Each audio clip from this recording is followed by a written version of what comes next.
গোয়েন্দা সূত্রে জানা যায়, সাগর পথে মালয়েশিয়া পাচারের উদ্দেশ্যে নারী ও শিশুসহ বিপুল সংখ্যক ব্যক্তিকে টেকনাফের বাহারছড়ার পিনিসভাঙ্গা পাহাড়ি এলাকায় বন্দী করে রাখা হয়েছে।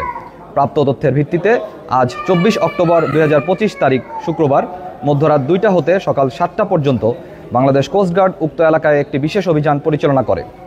অভিযান চলাকালে কোস্টগার্ড সদস্যরা উক্ত পাহাড়ের চূড়ায় পাচারকারীদের গোপন আস্তানা হতে পাচারের উদ্দেশ্যে বন্দী থাকা নারী ও শিশুসহ 44 জন ব্যক্তিকে উদ্ধার করে।